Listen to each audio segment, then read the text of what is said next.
కాళ్ళ రక్తనాళాల జబ్బులు సివియర్‌గా అయితే దాన్ని పెరిఫెరల్ ఆర్టరీ డిసీజ్ అంటారండి. సివియారిటీ చాలా ఎక్కువ కాలు పోయే స్టేజ్ దగ్గరలో ఉంటే దాన్ని క్రిటికల్ లింబ్ ఇష్కీమియా అంటారండి. ఆ స్టేజ్‌లో ఇంకా మందులు, ఎక్సర్‌సైజ్‌లు ఇవన్నీ అంతగా హెల్ప్ చేయవు. ఎందుకంటే ఒక ఫ్యూ డేస్ టు మంత్స్‌లో కాలు కోల్పోయే రిస్క్ ఉంటది. అది డయాగ్నోసిస్ పర్ఫెక్ట్‌గా చేసుకొని, స్కాన్స్ తీసుకొని మానని పుండ్లుంటే దాన్ని అసెస్ చేసుకొని క్రిటికల్ లింబ్ ఇష్కీమియా అని దాన్ని డయాగ్నోస్ చేస్తాం. కొన్ని సంవత్సరాలుగా ఉన్న వైద్యం ఏంటంటే పొట్టని, తొడని మోకాళ్ళ కింద లేకపోతే కోసి బైపాస్లు పెట్టేవాళ్ళు. గుండెకి పెట్టినట్టు రక్తనాళాలని బైపాస్ లాగా అతికిచ్చేవాళ్ళు. వేరే ట్రాక్ నుంచి బ్లాక్ని దాటుకొని పక్క నుంచి అతికిచ్చేవాళ్ళు.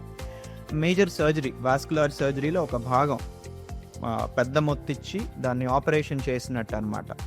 ఇప్పుడు కొత్తగా వచ్చిన టెక్నాలజీ ఏంటంటే ఎండోవాస్కులర్ ఇంటర్వెన్షన్ అంటారు. ఇంత సివియర్గా ఉన్న పెరిఫెరల్ ఆర్టరీ డిసీజ్ని కోత లేకుండా, అవసరం లేకుండా ఒక చిన్న 2 mm 3 mm హోల్ పెట్టి స్పెషల్ ట్యూబులు, వైర్లు, దానిపైన బెలూన్స్ పంపించి బ్లాక్స్ని ఓపెన్ చేయటాన్ని ఎండోవాస్కులర్ ఇంటర్వెన్షన్ అంటారు.